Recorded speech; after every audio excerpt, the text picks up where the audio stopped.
माननीय लोकसभा अध्यक्ष आदरणीय ओम बिरला जी, उत्तर प्रदेश के यशस्वी मुख्यमंत्री आदरणीय महाराज योगी आदित्यनाथ जी, माननीय अध्यक्ष उत्तर प्रदेश विधानसभा श्री सतीश महाराज जी, माननीय सभापति उत्तर प्रदेश विधान परिषद कुंवर मानवेंद्र सिंह जी, देश के अलग अलग हिस्सों से विधानसभाओं से विधान परिषदों से आए हमारे माननीय अध्यक्षगण, चेयरमैन और सभापतिगण, उपसभापतिगण, इस सभा में मौजूद उत्तर प्रदेश के माननीय उप मुख्यमंत्री केशव प्रसाद मौर्य जी, विधानमंडल के सम्मानित सदस्यगण, लोकसभा और राज्यसभा के महासचिव, देश भर की विधानसभाओं से पधारे हमारे सचिवगण एवं अधिकारीगण, इस तहजीब की नगरी, ऐतिहासिक नगरी लखनऊ में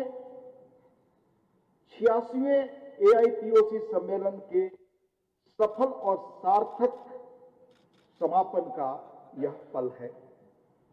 पिछले 3 दिनों से और खास तौर से कल और आज लगभग 27 वक्ताओं ने इस सम्मेलन में अपने विचार रखे। उनके अनुभव, उनकी पहलों, उनके इनोवेशन से बहुत कुछ सीखने को मिला। और आपने सुना, हमारे बीच आज यशस्वी मुख्यमंत्री उत्तर प्रदेश मौजूद हैं। उनकी उपस्थिति हमें ऊर्जा देती है, प्रेरणा देती है।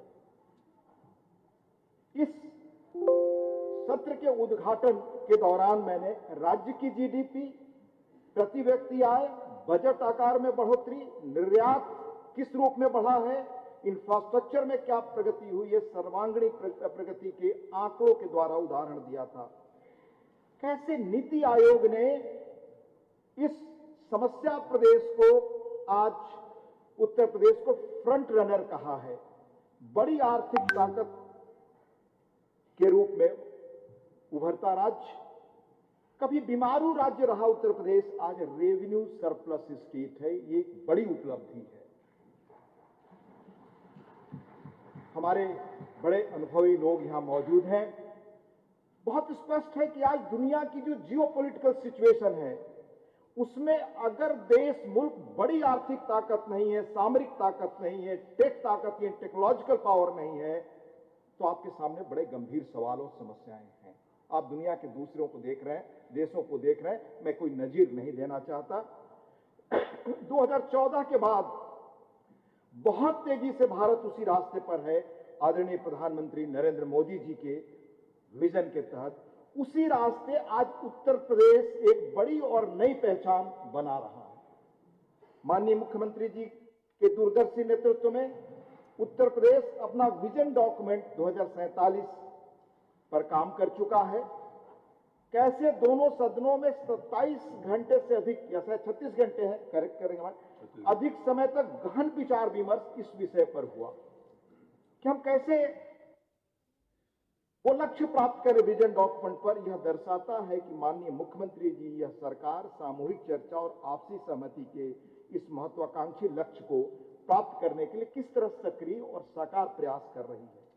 भारत, आदरणीय प्रधानमंत्री जी के 2047 तक विकसित भारत के विजन को साकार करने के लिए बार बार वो कहते हैं कि सभी सरकारों को पहल करनी पड़ेगी, तब संभव है। राज्य सरकारों को हमें साथ आना होगा।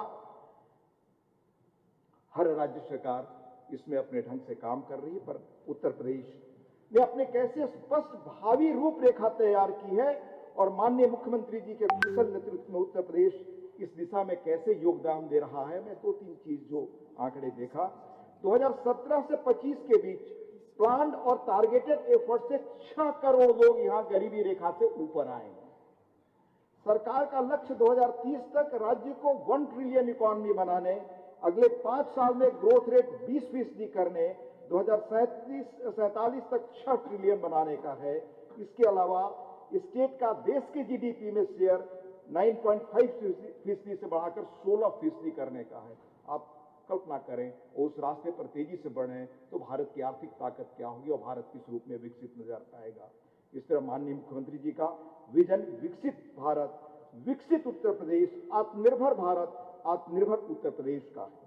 पिछले 8 वर्षों में राज्य में मेडिकल कॉलेजों की संख्या दोगुनी हुई। राष्ट्रीय सकल घरेलू उत्पाद यानी जीडीपी में उत्तर प्रदेश का योगदान 8 से बढ़कर लगभग 9.5% हुआ। पिछले वर्ष दुनिया के एक मशहूर अर्थशास्त्री से जिन्होंने भारत के राज्यों के विकास पर बहुत चर्चित किताब लिखी, वो अमेरिका में है, भारत मूल के हैं, हमारी निजी चर्चा हो रही थी इसलिए मैं उनका नाम का उल्लेख नहीं कर रहा। उन्होंने उत्तर प्रदेश के बारे में कहा, उनकी बड़ी चर्चित किताब आई है, राज्यों का कैसे ग्रोथ हो रहा है। उन्होंने कहा कि उत्तर प्रदेश की शिक्षा, कानून व्यवस्था जैसे जमीनी सुधारों का क्या हमारे आर्थिक उस पर असर पड़ा है, और खासतौर से शिक्षा के परिवर्तन का उन्होंने उल्लेख किया। उसकी पहचान मेरे जैसा सामान्य आदमी इस राज्य के अंतिम हिस्से में, जो बिहार में लगभग पड़ता है, उस गांव में, अंतिम गांव उसे कह सकते हैं, जिसे गांधी जी ने कहा था अंतिम इंसान समाज का वो मापदंड होता है। उस स्कूल में जो शिक्षक चयनित होकर के आए, अनेक दशकों के बाद उनकी प्रतिभा और समाज के सबसे कमजोर तबके से युवा शिक्षक, वह इस बात की परिपुष्टि करता है जो शास्त्री ने कहा। यह सच है कि निजी निवेश में वृद्धि, स्थिर कारोबारी वातावरण, दीर्घकाल में अधिक निवेश और रोजगार हित सृजन को संभव बनाते हैं। जैसे जैसे राज्य और देश का विकास होता है, व्यवसायिक गतिविधियों के साथ कई और सूचकांकों में वृद्धि दिखाई देती है जो उत्तर प्रदेश में। हमें एक सिर्फ इंडिकेटर की बात बताऊं, 2016-17 में यहाँ अधिकतम बिजली की मांग 16,000 मेगावाट थी, आज यह बढ़कर 33,000 मेगावाट हो गई है। समय के साथ उत्तर प्रदेश औद्योगिक हब और कॉरिडोर के रूप में विकसित हो रहा है। एआई के प्रभाव से सेवा क्षेत्र आधारित विकास भी तेजी से आगे बढ़ रहा है। माननीय सदस्यों, हम चाहे विधानमंडल में हो या सरकार में, हमारा मकसद और उद्देश्य एक ही है, आपस में विचार विमर्श, नीति और फ्यूचर विजन के माध्यम से देश के विकास में योगदान देना। कल चर्चा के दौरान माननीय अध्यक्ष कर्नाटक यूटी खादेर जी ने अपने बड़े व्यवहारिक और थॉट प्रोवोकिंग वक्तव्य में कई उदाहरणों के माध्यम से बताया किस प्रकार विधायकों को सदन की कार्यवाही में सक्रिय भागीदारी के लिए प्रोत्साहित किया जा सकता है और उनके कल्याण का ध्यान रखा जा सकता है। विधायकों की उपस्थिति बढ़े, इसके लिए उन्होंने कई ऐसे प्रयोग किए हैं जो हमें प्रेरित करते हैं। माननीय अध्यक्ष मध्य प्रदेश आदरणीय नरेंद्र सिंह तोमर जी ने विधानमंडल को एक परिवार के रूप में देखने और सभी हितधारकों द्वारा सामूहिक विकास पर विचार करने की आवश्यकता पर बल दिया। कल की लगभग 22 और आज 27 चर्चाओं ने यह रेखांकित किया कि किस प्रकार हमारे माननीय पीठासीन अधिकारियों ने अपने अपने राज्य विधानमंडलों में अनेक महत्वपूर्ण पहले की हैं और सभी माननीय सदस्यों को एम्पावर करने के लिए प्रयासरत हैं। माननीय अध्यक्ष राजस्थान श्री द्वैनानी जी ने सोशल ऑडिट जैसे महत्वपूर्ण शब्द का प्रयोग करते हुए बताया कि यूट्यूब और सोशल मीडिया के माध्यम से विधानमंडलों के कामों को आम जनता तक कैसे पहुंचाया जाए। अन्य वक्ताओं ने भी इस पर जोर दिया कि विधानमंडलीय बहसों में आम नागरिक की आवाज कैसे प्रतिबिंबित हो। दिल्ली और महाराष्ट्र के माननीय अध्यक्षों ने भी सदन की उत्पादकता और कार्यकुशलता बढ़ाने के अपने प्रयासों के बारे में बहुत उपयोगी जानकारियां दी। जम्मू कश्मीर, पंजाब, महाराष्ट्र के माननीय अध्यक्षों ने हमारी लोकतांत्रिक परंपराओं की गहरी जड़ों और क्या हम कर सकते हैं इस पर प्रकाश डाला। हरियाणा के माननीय अध्यक्ष ने पिछले एक वर्ष में विभिन्न सम्मेलनों के आयोजन के माध्यम से शहरी स्थानीय निकायों के नेताओं को साथ लेने को उल्लेखनीय प्रयास किए। यह भी बताया कि विधानसभाएं किस तरह युवाओं से संवाद स्थापित कर सकती हैं। उत्तर प्रदेश के कई राज्य अरुणाचल, त्रिपुरा, असम, नागालैंड वगैरह के पीठासीन अधिकारियों की पहल और सरकार के बारे में बताया।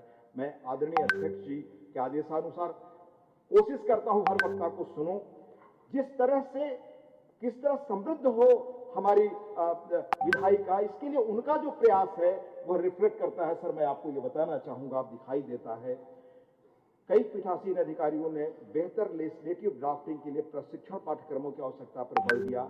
यह विषय हमारे पहले के सम्मेलनों में भी उठता रहा है। यह देखकर प्रसन्नता होती है कि आदरणीय लोकसभा अध्यक्ष ओम बिरला जी की जो दृष्टि थी कि कैसे ये कॉन्फ्रेंसेज उपयोगी हो और वो दिखाई देता है, इसके लिए इन्हें बहुत बहुत धन्यवाद और आभार। माननीय अध्यक्ष महाना जी, मैंने उद्घाटन में भी उनके कामों का ब्यौरा दिया था, लेकिन आधुनिकता को परंपरागत मूल्यों और प्रथाओं के साथ संतुलन कैसे बने, ये लगभग अद्भुत और बेहतर प्रयास इन्होंने जो किया, उसके लिए हम सब की ओर से इन्हें बहुत धन्यवाद। लगभग एक दशक पहले हमें इस विधानसभा को देखने का अवसर मिला था। सोमवार को उद्घाटन सत्र के लिए जब हम यहाँ आए, इस भवन की गरिमा और ऐतिहासिक भव्यता महसूस हुई। साथ ही यह आधुनिक सुविधाओं से भी सुसज्जित है, जैसे टैबलेट, सदस्यों के लिए आरामदायक बैठने की व्यवस्था और प्रोफेशनल काम करने वाली जगहें। उद्घाटन सत्र में कल हमने माननीय अध्यक्ष जी के सौजन्य से उत्तर प्रदेश कई चीजों का वर्णन तो सुना। एक छोटी सी फिल्म लघु वृत्त चित्र हमने देखा। उसका एसेंस अगर आप मुझसे पूछिए तो विधायिका का मूल धर्म है श्रेष्ठ संवाद कैसे हो, उसका माहौल यहाँ कैसे बना वो हमने देखा। समय के साथ हम रहें, आधुनिकता और तकनीकी हमारे साथ चलता रहे, उसके साथ हम गति मिलाए रखें, प्रशिक्षण का कैसे माहौल बने, अनेक पहले की। पर एक पहल और मैं उल्लेख कर दूं, कल वीडियो में हमने देखा कार्य संचालन नियमों में सुधार, सदन में अवधी, भोजपुरी, बुंदेली और ब्रज जैसी बोलियों को समवर्ती अनुवाद के साथ बोलने की अनुमति तथा हर सदस्य से माननीय अध्यक्ष जी का व्यक्तिगत संवाद, इन सभी प्रयासों ने विधायकों की सदन में कार्यवाही में भागीदारी को प्रोत्साहित किया है। जैसा कि आप में से कई लोगों ने कल उल्लेख किया, महाना जी ने अन्य राज्य के अध्यक्षों को हर संभव सहयोग देकर उन्हें भी प्रेरित किया है। माननीय अध्यक्ष महाना जी, माननीय मुख्यमंत्री आदरणीय योगी आदित्यनाथ जी और माननीय विधान परिषद सभापति कुंवर मानवेंद्र सिंह जी, इस बहुत उत्कृष्ट आयोजन और हमारे प्रवास के दौरान मिली गर्मजोशी भरी आतिथ्य के लिए आप सभी का पुनः हृदय से धन्यवाद, आभार। कोई शिकायत है ही नहीं किसी को, हम सब श्रेष्ठता के स्वर आप तक पहुंचाना चाहते हैं। आदरणीय ओम बिरला जी का भी आभार, जिनके निरंतर सक्रियता और रुचि ने वर्ष भर हमारे विधायी संवादों को जीवंत बनाए रखा। और मैंने उद्घाटन सत्र में इसका उल्लेख किया था। उत्तर प्रदेश विधानसभा सचिवालय, उत्तर प्रदेश सरकार, लोकसभा के सभी अधिकारियों जिन्होंने अथक परिश्रम से इस आयोजन को सफल बनाया तथा इस कार्यक्रम को कवर करने वाले समस्त मीडिया कर्मियों का भी बहुत बहुत धन्यवाद, साधुवाद। इसमें महासचिव राज्यसभा एवं महासचिव लोकसभा के सहयोग एवं मार्गदर्शन का भी हम धन्यवाद करना चाहेंगे। आप सबका बहुत धन्यवाद। जय हिंद, नमस्कार।